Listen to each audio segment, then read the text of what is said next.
जय हिंद एवरीवन, स्वागत है आपका वी नेशन 111 के एक नए एपिसोड में, जहां आपके लिए लेकर आते हैं इंडियन डिफेंस की प्रमुख अपडेट्स को। सबसे पहले तो चैनल को सब्सक्राइब करना मत भूलिएगा।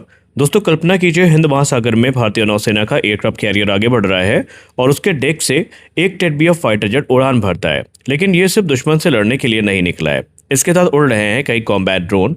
कोई दुश्मन के जहाज़ों की निगरानी कर रहा है, कोई दुश्मन के रेडार को जैम कर रहा है, कोई इलेक्ट्रॉनिक इंटेलिजेंस इकट्ठा कर रहा है और कोई दुश्मन पर हमला करने की तैयारी कर रहा है। और सबसे खास बात यह है कि इन सभी ड्रोन को नियंत्रित कर रहा है सिर्फ एक twin engine deck based fighter pilot. अब यहाँ पर भविष्य में भारतीय नौसेना का फाइटर जेट सिर्फ एक लड़ाकू विमान नहीं रहेगा, बल्कि एक फ्लाइंग कमांड सेंटर बन जाएगा। तो आज के इस वीडियो में हम जानेंगे कि टेडबीएफ ड्रोन कमांड हब क्या है, मैन अनमैन टीमिंग आखिरकार कैसे काम करेगा, कैट्स वॉरियर और नेवल यूकैप की क्या भूमिका होगी, एमका से टेडबीएफ को क्या तकनीकें मिलेंगी और आखिरकार क्यों इसे भारतीय नौसेना के इतिहास का सबसे बड़ा तकनीकी बदलाव माना जा रहा है। तो वीडियो को अंत तक जरूर देखिएगा। देखिए, पहले हम समझते हैं twin engine deck based fighter को। टेडबीएफ यानी twin engine deck based fighter, ये भारतीय नौसेना का अगली पीढ़ी का ट्विन इंजन कैरियर आधारित एक लड़ाकू विमान है। इसे डीआरडीओ की एरोनॉटिकल डेवलपमेंट एजेंसी यानी आडा डिजाइन कर रही है, जबकि इसका निर्माण हिंदुस्तान एरोनॉटिक्स लिमिटेड, ये संभावित है कि प्राइवेट पार्टनर्स के साथ मिलकर किया जाएगा।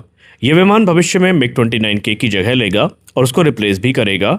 टेडबीएफ को भारतीय एयरक्राफ्ट कैरियर आईएनएस विक्रांत और आईएनएस विक्रमादित्य के अलावा भविष्य का जो एयरक्राफ्ट कैरियर है संभावित आईएनएस विशाल, इससे ऑपरेट किया जा सकता है।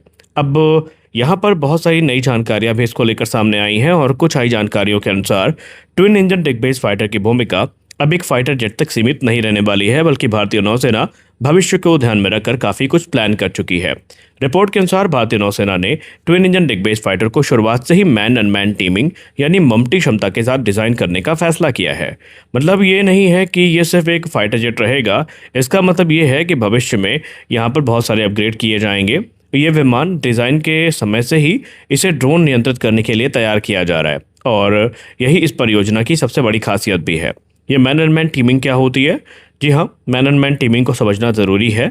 सरल भाषा में अगर आपको समझाएं तो आप इसको सरल भाषा में ऐसे समझ सकते हैं कि मान लीजिए twin engine deck based fighter एक फाइटर जेट है और उसके साथ 5 या 6 अलग अलग ड्रोन उड़ रहे हैं और इन सभी ड्रोन के अलग अलग काम भी हैं, लेकिन इन सब का कमांड सेंटर एक टेडबीएफ फाइटर जेट होगा। यानी पायलट सिर्फ अपने विमान को नहीं उड़ाएगा, बल्कि पूरे ड्रोन नेटवर्क को भी नियंत्रित करेगा और इसी को मैन अनमैन टीमिंग कहा जाता है। आज अमेरिका, चाइना, रूस, ऑस्ट्रेलिया और यूरोप भी इसी दिशा में तेजी से काम कर रहे हैं और अब भारत भी इसी क्लब में शामिल होने की तैयारी कर रहा है। अब यहाँ पर कैट सिस्टम की जो भूमिका है वो भी काफ़ी महत्वपूर्ण होने वाली है। Twin engine deck based fighter भारतीय एयर कॉम्बैट टीमिंग सिस्टम यानी कैट्स का हिस्सा होगा। कैट्स को हिंदुस्तान एरोनॉटिक्स लिमिटेड और defence research and development organisation मिलकर विकसित कर रहे हैं।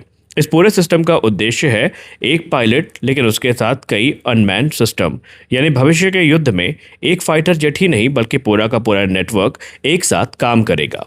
Twin engine deck based fighter drone को कैसे नियंत्रित करेगा? जी हाँ, अब बात करते हैं ड्रोन की। Twin engine deck based fighter के साथ कई ड्रोन एक साथ उड़ सकते हैं। इसमें पहला जो होगा ड्रोन वो आईएसआर ड्रोन होगा। इनका काम होगा दुश्मन की गतिविधियों पर नज़र रखना, जहाज़ों की लोकेशन को पता करना, रियल टाइम वीडियो भेजना, यानी बिना खुद को खतरे में डाले पूरे के पूरे युद्ध क्षेत्र की निगरानी देना। दूसरा होगा कम्युनिकेशन रिले ड्रोन। समुद्र के बीच में संचार बनाए रखना आसान नहीं होता, इसीलिए कम्युनिकेशन रिले ड्रोन पूरे नेटवर्क को जोड़कर रखेंगे।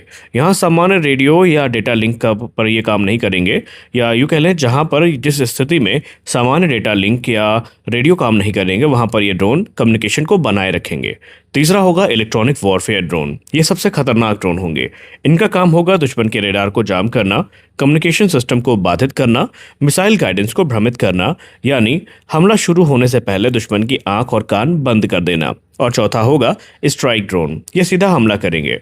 ये एनिमी की वॉरशिप्स को टारगेट कर सकते हैं। इसके अलावा ये दुश्मन के जो एयर डिफेंस सिस्टम है उनको न्यूट्रलाइज करने के लिए यूज़ किए जा सकते हैं, उनके रेडार स्टेशन को तबाह कर सकते हैं, या हाई वैल्यू टारगेट की जो सटीक जानकारी है वो पहुंचाकर उस पर अटैक भी कर सकते हैं। और सबसे अच्छी बात यह है कि अगर ये ड्रोन नष्ट भी हो जाए तो किसी पायलट की जान खतरे पर नहीं पड़ेगी। और अगर हम कैट्स वॉरियर की बात करें तो इस पूरे सिस्टम का सबसे महत्वपूर्ण हिस्सा होगा कॉम्बैट एयर टीमिंग सिस्टम का कैट्स वॉरियर। ये एक लो ऑब्जर्वेबल यानी रडार पर कम दिखाई देने वाला कॉम्बैट ड्रोन होगा। अभी इसे भारतीय वायुसेना के लिए विकसित किया जा रहा है, लेकिन मल्टीपल रिपोर्ट सरफेस हो चुकी हैं कि इसका नौसेना वाला जो संस्करण है वो भी तैयार किया जाएगा। यानी भविष्य में कैट्स वॉरियर एयरक्राफ्ट कैरियर से उड़ान भर सकेगा। इसके अलावा जो नेवल यूकैप प्रोग्राम है, इसको भी तेजी से आगे बढ़ाया जा रहा है। रिपोर्ट्स में बड़ी जानकारी ये भी सामने आई है कि भारत भविष्य में एक बड़े कैरियर कैपेबल यानी कि नेवल यूकैप पर भी विचार कर रही है। ये वर्तमान में जो कैट्स वॉरियर है, इससे साइज में बड़ा होगा, इसमें ज़्यादा हथियार ले जाने की क्षमता होगी और ये लंबी दूरी तक उड़ान भरने में भी सक्षम होगा और लंबे समय तक मिशन पर बना रह सकेगा। अगर ये परियोजना आगे बढ़ती है तो भारतीय नौसेना की स्ट्राइक कैपेबिलिटी कई गुना ज़्यादा बढ़ जाएगी। मान लीजिए कि भारतीय नौसेना का कैरियर बैटल ग्रुप आगे बढ़ रहा है और सबसे पहले ISR ड्रोन आगे जाएंगे। ये दुश्मन की स्थिति को पता करेंगे और उसके बाद जो इलेक्ट्रॉनिक वॉरफेयर ड्रोन है, ये दुश्मन के रेडार को जाम करेंगे। फिर बारी आती है कम्युनिकेशन ड्रोन की।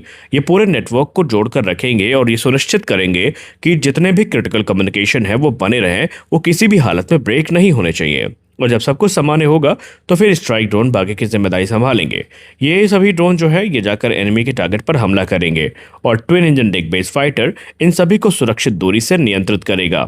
यानी कि फाइटर जेट सीधे खतरे में नहीं जाएगा, युद्ध का जोखिम कम होगा और मारक क्षमता भी पहले से कई गुना ज़्यादा बढ़ जाएगी। यहाँ पर AI की भूमिका को हम लोग नज़रअंदाज नहीं कर सकते। इतने सारे ड्रोन को एक इंसान आखिरकार नियंत्रित कैसे करेगा, ये सोचने वाला विषय है। और यहीं पर सामने आता है आर्टिफिशियल इंटेलिजेंस। TDF में AI आधारित बैटल मैनेजमेंट सिस्टम होगा और AI पायलट का जो कार्यभार है वो कम करेगा। ड्रोन को डेटा का ये विश्लेषण करेगा और पायलट को तुरंत सुझाव भी देगा। इससे एक व्यक्ति कई प्लेटफॉर्म को आसानी से नियंत्रित कर सकेगा।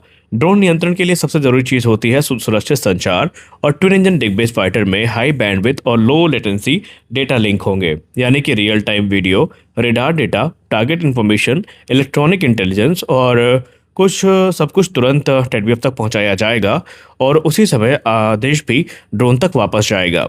इसके अलावा सेंसर फ्यूजन हो गया या फिर लार्ज एरिया डिस्प्ले हो गई, इनकी भूमिका भी काफ़ी महत्वपूर्ण होने वाली है। जैसे कि सेंसर फ्यूजन की बात करें तो ये TDF की बड़ी ताकत होगी, जहां पर कई स्रोतों से जानकारी जो है, जिसमें रेडार हो गया, इंफ्रारेड सेंसर हो गए, इलेक्ट्रॉनिक वॉरफेयर स्यूट हो गया, ये सभी दूसरे प्लेटफॉर्म तक भेजे जाएंगे। इसके अलावा जो लार्ज एरिया डिस्प्ले है उसमें एक बड़ी डिजिटल स्क्रीन देखने को मिलेगी, जिस पर drone status, radar, electronic warfare, missile information, carrier position, missile data सब कुछ एक साथ दिखाई देगा। वहीं इसमें एमका से काफ़ी टेक्नोलॉजीज मिलने वाली हैं, जैसे कि इसमें एमका का नया पीढ़ी का ऐसा रेडार इसमें बोरो किया जाएगा, mission computer, software architecture, electronic warfare system, sensor technology, avionics और भी बहुत सारी चीज़ें जो है वो एमका से बोरो करी जाएंगी।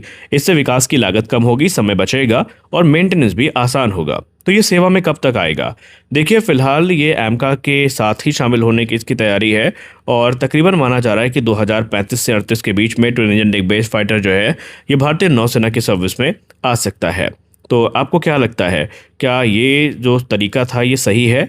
क्या आप भी मानते हैं कि ट्विन इंजन डिग बेस फाइटर को पहले से ही कमांड सेंटर के तौर पर विकसित करना भविष्य के अपग्रेड की ज़रूरत को अभी से ख़त्म कर देगा? आप अपनी राय हमें ज़रूर दें। मिलते हैं अगले वीडियो में, तब तक के लिए जय हिंद।